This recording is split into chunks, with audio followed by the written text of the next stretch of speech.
I wanted to just, normally a session chair would just introduce the speakers, I think, which I'll do. But I wanted to also just say a few words, like 4 slides or something, on what this symposium is and what the goals of that we're trying to explore here. Just a few words. And actually 3 letters, O and M and L. It's OML. And I want to start off with this. It's it's on AI. So, and I also think of as an era of AI entrepreneurship.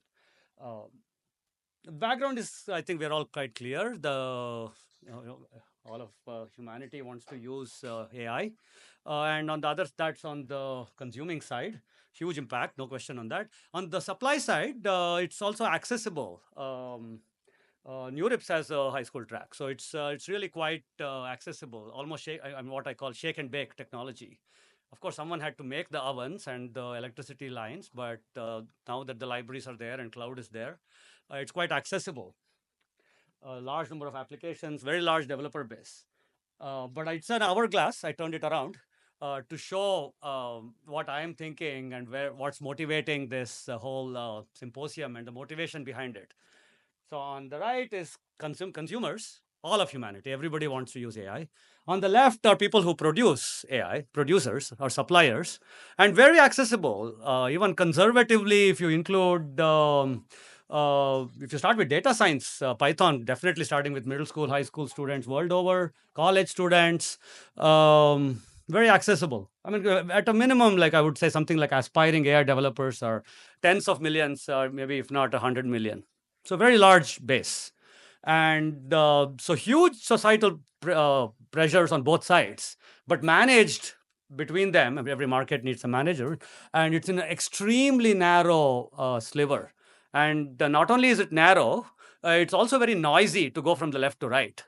And so the way developers do today would be put their repo on GitHub and say, this is the number of downloads they have, this is the number of stars, or a leaderboard on Kaggle. That'll be good. Hugging Face also has some leaderboards and downloads.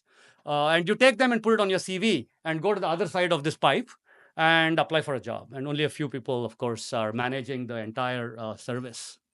And if you're an academic, I'm a professor, I see many academics here, then you'll write papers, research papers, again, accessible. And you take them, how many spotlights, oral, and citations, and again, put them on your CV to go get a job. And part of this is to really, this effort or a societal call for action is to help build technology to resolve these pressures and perhaps dissipate this pressure and make this pipe more meritocratic, the birth of intelligence meritocracy, I could say, and also accessible, and perhaps entrepreneurship. Open is clearly the way to go. So that's the O.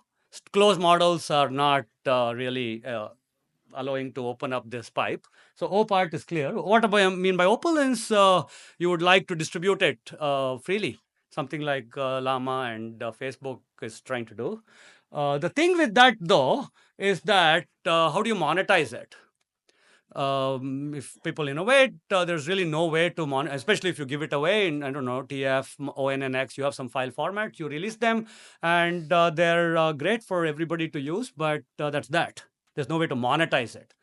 And it's kind of digital rights management. Software went through this decades ago.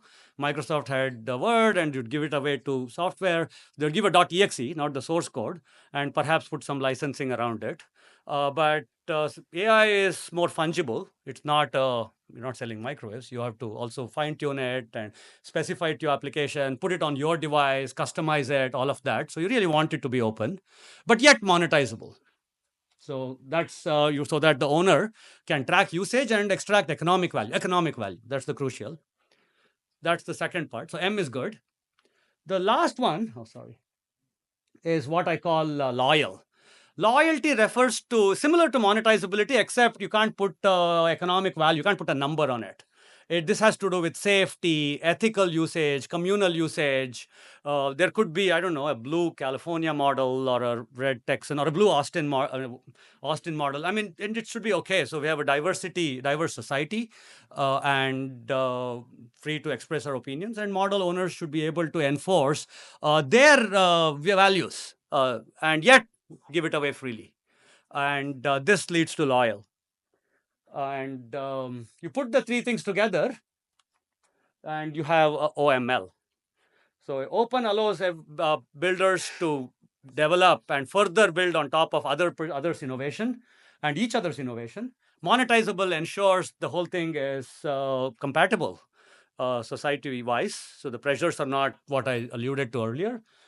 Perhaps one can live off of this entrepreneurship. And yet it's safe, aligned, and ethical. And I'm looking at it, given it's doing this way, one can think of it as some kind of a cryptographic primitive.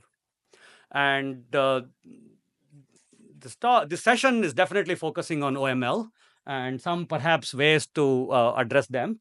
And uh, and broadly, this short symposium, is to explore ways to alleviate the pressures that we see in society, and technological ways to address them, let's say.